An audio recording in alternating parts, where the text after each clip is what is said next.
Okay, so in a previous video, we looked at the utility maximizing choice, choosing how much to work and how much leisure to have. Now we're going to be applying that framework, the very simple framework, to the choice of how much labor to supply. So we're going to be getting from optimal choice to a labor supply curve. So very similar to what we did when we looked at the goods earlier on in the book and in the course. Okay, so we're going to be jumping straight into the action, and I'm going to be looking at the case of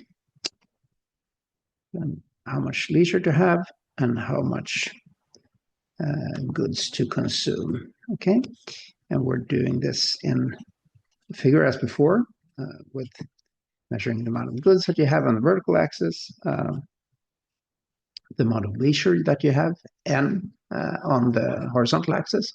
And as before, we said that H, the number of hours that you're working, is equal to 24 minus N. So in a day, whatever you're not spending working, you're spending on leisure. Okay. So watch that previous video if you're if these things seem a bit confusing. Okay, so let's look at a budget constraint. In the first case here, we have that if you're not working, you're not consuming any goods, but you have 24 hours of leisure.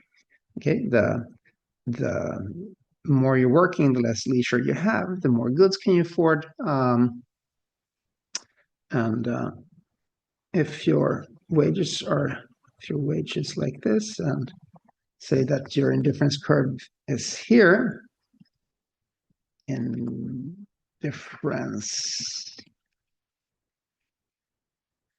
curve, well, you will choose to work this much and have this much leisure, and you will be consuming this much goods. Okay.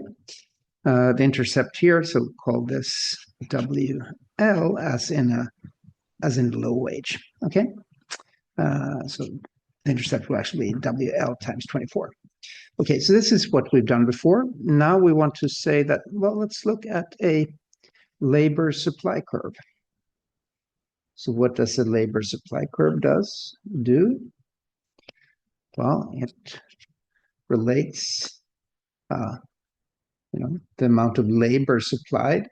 So H, where we remember that the amount of hours that you're working is just a residual in some sense from your choice of how much leisure to have. And on the vertical axis here, we have the price of H here, the wage. Okay, so we know at the wage WL, we had here, so call that NL, we have H equal to 24 minus NL.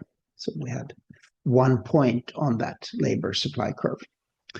Okay, just takes 2 points to draw a curve. So let's add one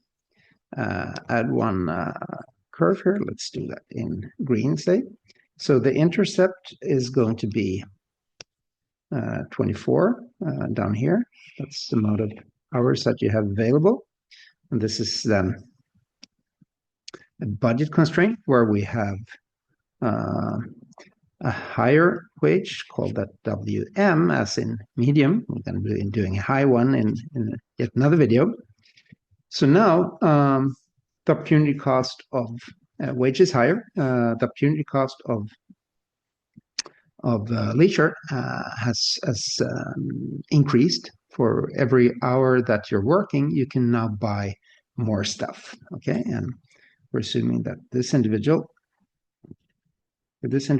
her preferences are such that it implies that she's going to be working more and having less leisure. Okay, so call that NM, the amount of leisure that she has at this middling wage. And we have one more point on the labor supply curve. So WM, and we have 24 minus n m, or hm if you wish. So one more point. Okay, and we're thinking of conceptually of many such points, we have a labor supply curve. Okay, so this is how we do it.